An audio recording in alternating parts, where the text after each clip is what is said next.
Mi salón estaba muy lento y tenía que pagar muchísimo rédito al prestamista del barrio, pero una clienta me habló de Promipyme, donde me dieron mi primer préstamo a una tasa increíble. Mi negocio ha crecido y voy por mi tercer préstamo. Me llaman de otro sitio para ofrecerme dinero porque ya yo soy toda una empresaria del área de la belleza. Con el acompañamiento de Promipyme, mi negocio ha seguido creciendo. Promipyme, el banco de los microempresarios y emprendedores. Dale, crece conmigo, ahí está.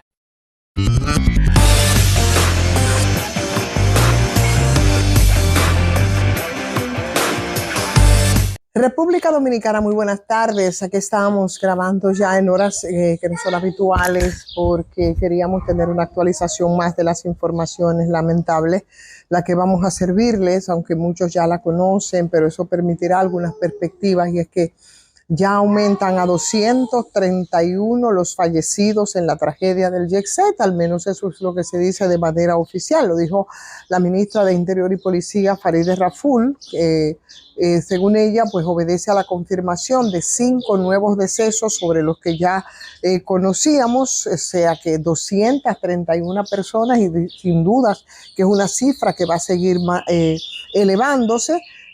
Por el impacto de una de las peores tragedias que sabemos ocurridas en el mundo del entretenimiento en República Dominicana y en muchos países de la región.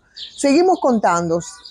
Vamos a poner, en algún momento tendremos que empezar a hacer los cotejos, porque al final nadie puede dar razón de cuántas personas se encontraban en este lugar al momento de producirse la tragedia. Y cuando se hagan los cotejos, a partir de las cifras que oficialmente se han dado entre personas que han fallecido, entre personas que sobrevivieron y los que todavía están en estado, muchos en situaciones muy delicadas en algunos centros hospitalarios, entonces eso nos puede dar una idea quizás de la cantidad de gente que falleció en esa tragedia. Bien, estamos ahí en todo ese proceso.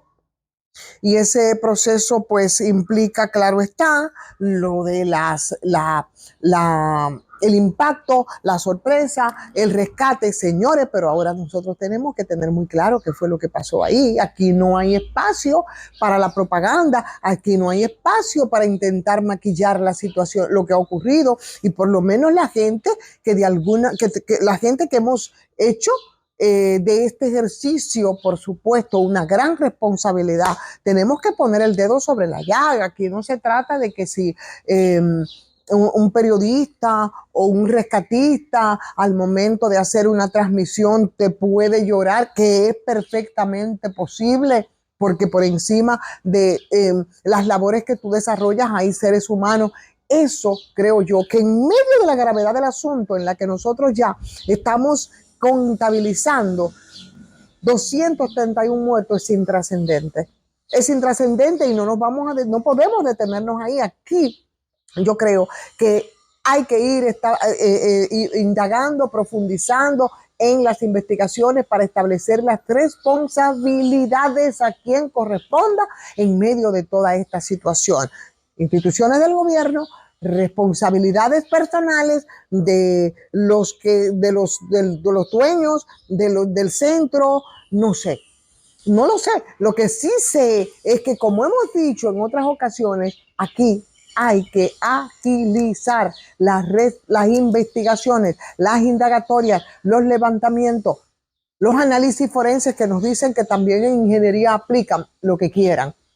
Pero señores, aquí, como decía el doctor Héctor Guerrero Heredia, haciendo un análisis no solamente desde la psiquiatría y la salud mental, sino más bien desde la sociología, podemos pasar o estamos en una etapa en la que la rabia, no solamente de las personas y de sus parientes o de los que murieron o de los que están en situaciones complicadas, que hay personas que han sobrevivido, señores, pero es como que si fueran muertos en vida. No eso, sino esa rabia social, ¿cómo contenerla? Entonces, yo creo que hay que apresurarse. El Ministerio Público ya ha dicho que han tomado todas las muestras, que están haciendo el expertise. Con eso no se puede jugar, ni se puede maquillar, y hay que poner el dedo sobre la llaga porque aquí hay que dar una respuesta y quien tenga que asumir las responsabilidades de esta desgracia tendrá que hacerlo, tendrá que hacerlo. Entonces, no es algo que se puede diluir ni se puede con el tiempo obviar. No, no lo creo. Esto es mucho, es demasiado. Entonces, tenemos que ser coherentes y mantenernos alertas, atentas respecto a esto, como lo hicimos con otras tragedias, tipo la de San Cristóbal, que al final del día, y tenemos que vernos en ese espejo, uno no sabe al final qué fue lo que pasó. Aquí se dan casos, señores, nosotros sabemos qué fue lo que pasó con esos kilos, el alijo más grande que se agarró aquí en Caucedo. Nosotros sabemos qué fue lo que pasó en algún momento, que en el aeropuerto, con unos cables que entonces se lo atribuyeron a un tal Chimicuito. Y claro, podemos guardar las distancias, ¿eh? Y de hecho vamos a guardarlas. Pero casos que eran, que había que dar explicaciones, pero que los involucramientos probablemente no iban a tocar a los responsables. Se manejaron. Y al final nosotros nos quedamos sin respuesta. Y ahí fuimos pasando de un tema a otro y de otro a otro. Y al final nunca supimos. Señores, yo siempre he dicho aquí, cuando se dio, y eso se ve mucho, por ejemplo, con el tema del narcotráfico. Cuando aquí se armó todo este escándalo que no pudo ser más mediático con el caso de Figueroa Agosto, todavía nosotros estamos esperando los resultados de la comisión. Todavía estamos esperando los resultados de esa comisión respecto a ese caso que involucraba a mucha gente del Chexet del país. Y por supuesto el asunto se reduce y se te quedan los ningunos ninguneados, como dice Eduardo Galeano. Entonces hay que estar atento para que no se te maneje en la cuestión con una propaganda que lo que puede hacer más irascible a una población que todavía está consternada. Y es válida la consternación, pero también es válida la investigación y el establecimiento de responsabilidades, en este caso individual, institucional, no importa. Además de que también nos tiene que poner a pensar. Hoy conversaba con un socorrista a quien entrevistábamos y le decía que en medio de lo consternador que puede ser esto, de las experiencias que tienen ellos en estas lides, porque él hacía referencia, por ejemplo, a lo que pasó en Haití en el 2010 con el terremoto, en el que un grupo de rescatistas dominicanos participó. Y le decía que dentro de toda esta desgracia, bueno, nosotros tenemos que de alguna manera asimilar las experiencias para cuestiones que tenemos pendientes. Y hay gente que no quiere que se hable de eso, pero tenemos que decirlo. Lo repito 80 veces, nosotros tenemos una falla tectónica y nosotros podríamos tener un evento natural de una magnitud bastante considerable. Y le preguntaba como rescatista si nosotros estábamos preparados para afrontar situaciones de ese tipo. Y una muestra es lo que pasó, por ejemplo, ahora con el caso de este centro nocturno, el caso del Jet Set, donde él decía, tenemos un personal que sabe lo que tiene que hacer, pero no contamos con los equipos necesarios para hacer lo que hay que hacer. Y si tenemos una tragedia de una magnitud mucho mayor, por ejemplo, como un terremoto, me da hasta grima mencionarlo, pero es la verdad. Si nosotros teníamos las condiciones para enfrentar un evento de esa naturaleza y él sin pensarlo dos veces dijo, no. Y yo no sé lo que están esperando entonces aquí, esa responsabilidad desde lo oficial. Entonces vamos a aprovechar también ahora esta situación para que nosotros nos proveamos de los equipos necesarios frente a algo que está ahí y que nos acecha. Yo creo que es un momento importante para esto. Decirles, además de este caso al que nosotros tenemos que referirnos cada vez todavía, y lo seguiremos haciendo por mucho tiempo, hasta que esto no quede totalmente esclarecido, que, bueno, en el día de hoy tenemos algunas informaciones, como es la verdad, el anuncio hecho por el gobierno, con un aumento salarial del 30% para las trabajadoras del hogar.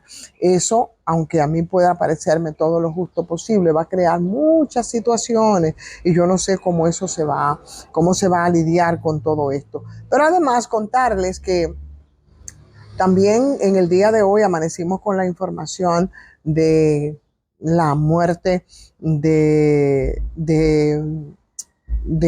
Mario Vargas Llosa en el día de hoy. 89 años tenía Mario Vargas Llosa, no sabía que tenía temas de salud de esa magnitud, pero bueno, ya con una edad bastante prolongada no hay por qué asombrarse.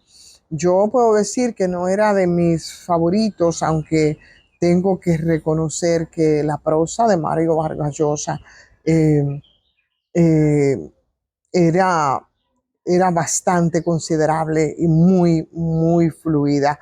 La fiesta del Chivo fue una de sus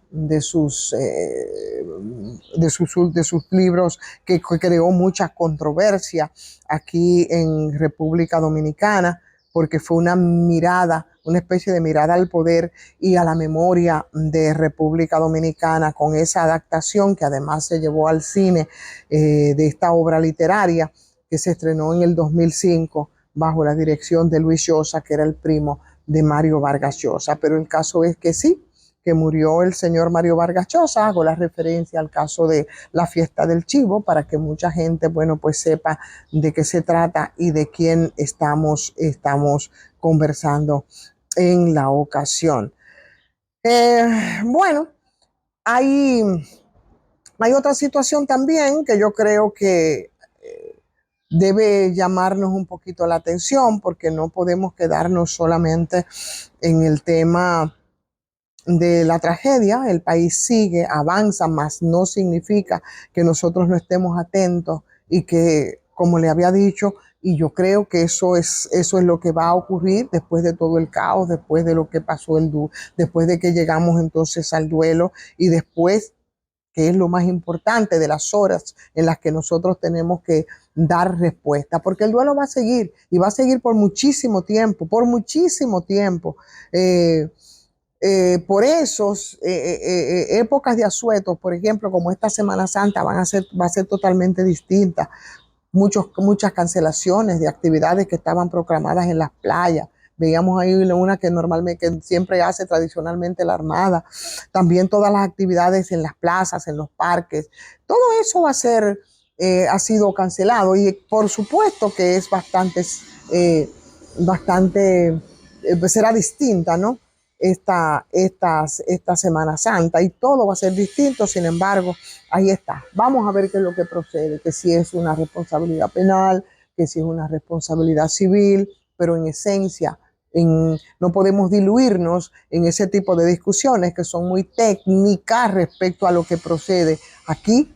De cualquier manera, como siempre se ha hecho cuando están involucrados los ninguneados, habrá que establecerse las responsabilidades que, que tienen que establecerse en medio de este caso y en medio de todas las especulaciones que se han dado, en la que una no quiere sumarse, que si sobrecarga aquí, que si se habían instalado luces, que si bocinas, que si aire, que si había una fatiga estructural, que si habían vibraciones, que si habían filtraciones.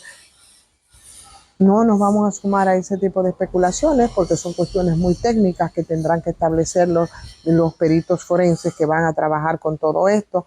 Así es que estamos a las expectativas y por supuesto manteniendo las mismas posiciones respecto a este caso, a la necesidad de que se esclarezcan y que se establezcan las responsabilidades que tienen que hacerse. Ya vimos ahí lo que dice Obras Públicas respecto al puente de la 17. Dicen ellos que es seguro cruzarlo, que no está en riesgo la estructura, que la estructura no colapsaría aunque vean claramente señales de deterioro en algunas partes, que según ellos van a tratar de corregirla. Alguna gente dice, los que viven por ahí, que no es verdad, que a cada rato hay pedazos de aceros, de tornillos, de fragmentos de concreto que caen encima de la gente, pero bueno, como hay que curarse en salud, señores, Obras Públicas parece que va a aprovechar la Semana Santa para meterle mano entonces a algunos elementos estructurales muy puntuales respecto a ese puente que fue construido en 1974, que fue, creo que intervenido, me parece que en la década de los 90, y que ahora, en medio de todo este síndrome de la tragedia,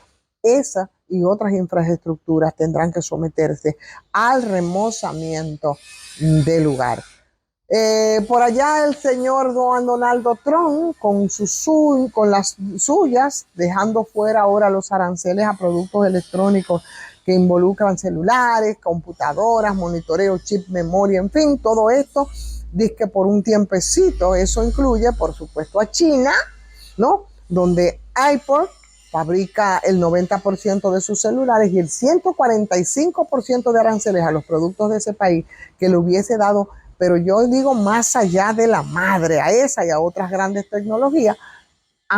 Bueno, pero ahora entonces hicimos como una especie de reverso, un 22% de todas las importaciones en Estados Unidos hace desde China, tienen entonces que ver con todos esos aparatos electrónicos, y todos los productos más importados son precisamente los celulares, las computadoras. Por tanto, ese pasarse de contento, ¿no?, de Trump lo ha puesto como un poco a pensar un poquito más, porque China reaccionó y reaccionó como es. Señores, ayer hubo elecciones en Ecuador, de eso vamos a hablar un poquito más adelante en otra transmisión. Vamos a un poco a ver por qué concitó tanto la atención las elecciones presidenciales de Ecuador, y parece que finalmente el presidente Daniel Noboa repite al frente de esto. Competía con la candidata de la corriente del expresidente Correa, la señora Luisa González. Con esto, decirles que le den like a esta transmisión y que la compartan, por supuesto. Agradecer como siempre a Farmacias GBC, 20% de descuento en todas sus sucursales. Nos mandó un sombrero de lo más que sé yo por lo de Semana Santa y un botiquín que siempre nos envía para esta fecha. Así que muchísimas gracias a los amigos de Farmacias GBC. Suscríbanse a este canal, que mañana estaremos ahí reencontrándonos de nuevo en otra transmisión de Soy Ivonne Ferreras. Hasta mañana.